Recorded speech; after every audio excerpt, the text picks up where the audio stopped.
ಹೇಳ್ತಾರೆ ಈ ಕೆರಳಿ ಪುನೀತರನ್ನ ಪತ್ತ ಹೊಡಿಸಿದ್ದಾರೆ ಬಿಜೆಪಿ ಅವರು ದಾಖಲೆ ಮಾಡಲಿಕ್ಕೆ ಕೋಮು ಗಲಭೆ ಸೃಷ್ಟಿ ಮಾಡಲು ಅದೆಲ್ಲ ಹೇಳಿದೆ. ಹರಿಪ್ರಸಾದ್ ಅವ್ರು ಏನು ಹೇಳಿದ್ದಾರೆ, ಕೆಲವು ಮಾಹಿತಿಗಳಿದೆ ಅಂತ. ಮಾಹಿತಿಗಳಿದ್ದರೆ ಅವರು ಗೃಹ ಸಚಿವರಿಗೆ ಆಗಲಿ ಅಥವಾ ಪೊಲೀಸರಿಗೆ ಯಾಕೆ ಮಾಹಿತಿ ಕೊಡ್ತಾ ಇಲ್ಲ? ಈ ಥರ ಮಾಧ್ಯಮದಲ್ಲಿ ಹೇಳಿ ಭಯದ ವಾತಾವರಣ ಸೃಷ್ಟಿ ಮಾಡಬೇಕು ಅಯೋಧ್ಯೆ ಹೋಗೋರಿಗೆ ಅನ್ನೋಂಥದ್ದು.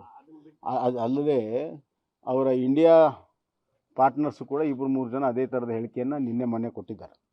ನೀವು ಟ್ರೈನಲ್ಲಿ ಹೋಗಬೇಡಿ, ಹೋದರೆ ನಿಮ್ಮ ಜೀವಕ್ಕೆ ಅಪಾಯ ಇದೆ ಅನ್ನುವಂಥದ್ದು. ಯಾವುದೇ ರೀತಿ ಅಪಾಯ ಇಲ್ಲ. ಇದು ನರೇಂದ್ರ ಮೋದಿಯವರ ಸರ್ಕಾರ ಇದೆ. ಈ ಸಂದರ್ಭದಲ್ಲಿ ಯಾರಿಗೂ ಕೂಡ ಏನೂ ತೊಂದರೆ ಆಗೋದಿಲ್ಲ.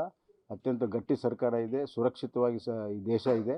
ರಾಮ ಮಂದಿರ ನಿರ್ಮಾಣ ಅತ್ಯಂತ ವೈಭವಪೂರ್ಣವಾಗಿ ನಡೀತಿದೆ. ಒಂದು ಸಣ್ಣ ಘಟನೆ ಕೂಡ ಅವಕಾಶ ಇಲ್ಲ. ಮತ್ತು ಹರಿಪ್ರಸಾದ್ ಅವರು ಇದು ಹೇಳಿಕೆ ಕೊಟ್ಟ ಮೇಲೆ ಗೃಹ ಸಚಿವರು ಹೇಳಿಕೆ ಭಾಳ ಆಶ್ಚರ್ಯ ಆಗಿತ್ತು. ಅವ್ರ ಕಡೆ ಏನಾದ್ರು ಮಾಹಿತಿ ಇದ್ರೆ ಇರ್ಬೋದು, ಸೀನಿಯರ್ ಲೀಡರ್ ಇದ್ದಾರೆ, ಸಂದರ್ಭ ಬಂದರೆ ಕೇಳ್ತೀವಿ ಅಂತ. ಯಾವ ಸಂದರ್ಭಕ್ಕೆ ಕಾಯ್ತಾ ಇದ್ದಾರೆ? ಗಲಭೆ ಆದಮೇಲೆ ಇವ್ರು ಕೇಳ್ತಾರ?